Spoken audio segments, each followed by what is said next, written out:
small.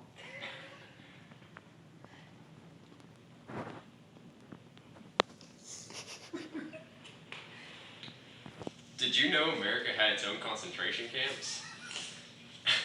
Yes, it's true.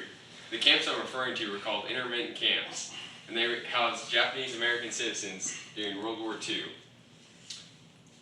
The camps were small enclosed camps that were located all across America, as far west as California, as far east as Arkansas.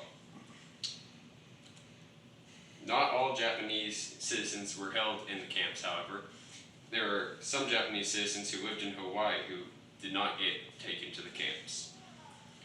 USHistory.org says about 127,000 Japanese American citizens were held in the camps. The camps were first started when Pearl Harbor happened. Pearl Harbor struck fear into the American citizens and made them afraid of the Japanese Americans.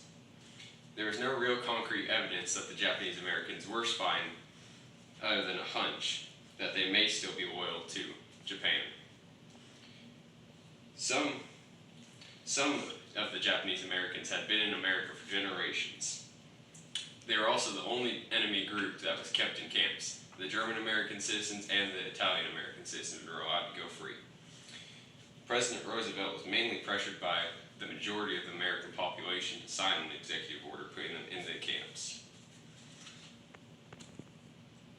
The executive order was Executive Order 9066, which pretty much allowed federal police to go around and put Japanese Americans under arrest and relocate them to the camps.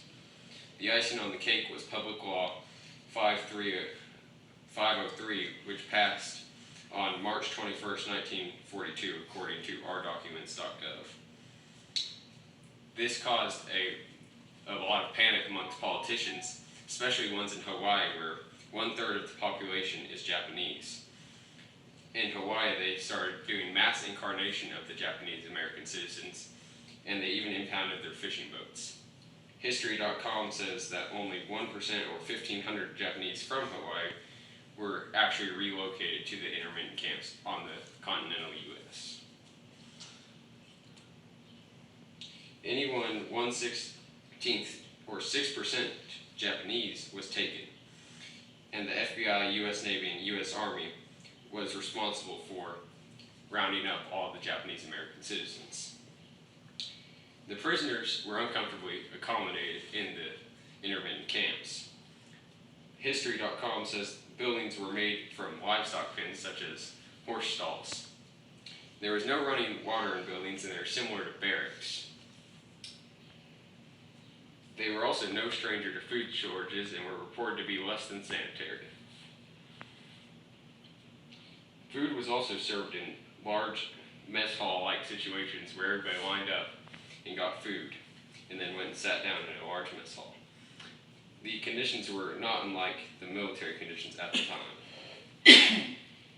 The camps did have some upsides, however. They were reported to be fairly safe, with little to no reports of physical abuse. They also had students that went to school every morning, and about 4,000 students were allowed to go to college. The jobs for adults ranged from lawyers and doctors to mechanics and farm laborers, and everything in between. Camps slowly formed into towns that had many regular town things such as post offices, town governments, and they also had after work and after school activities such as concerts, recreational activities such as sports teams, and many other activities that they could do if they wanted to. This did not mean that the Japanese American citizens liked being inside the towns. They began to protest and riot, and the riots were usually dispersed with martial law and tear gas. The Japanese also lost everything because they were not allowed to take very many possessions into the intermittent camps. The ones that did take possessions could only take what they could carry. Some Japanese American citizens also sold their homes for very cheap and lost tons of money on their homes and businesses. AmericanHistory.edu says the Japanese Americans who didn't sell didn't fare much better. They lived in the camps for an average of 3 years, and the houses and possessions they left behind were left unprotected, which left them vulnerable to looters. One family even found their home occupied by another family when they got out of the camps. This would affect the Japanese Americans for years to come. It also affected their culture being in the camps.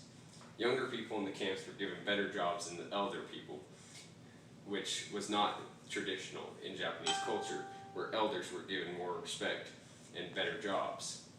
This caused the younger generation to have more respect, get better paying jobs, and become the main members of the household. The difference can still be seen today. In 1988, Congress finally apologized for their crimes against the Japanese American citizens during World War II. They passed the Civil Liberties Act, which gave any survivors of the war $20,000. There were about 80,000 survivors in 1988. So while there may not have been nearly as many people in the intermittent camps as there were in German concentration camps, they were still a very bad crime against the Japanese American citizens, and they did affect their culture, their livelihoods, and their children's livelihoods for many years to come. Thank you.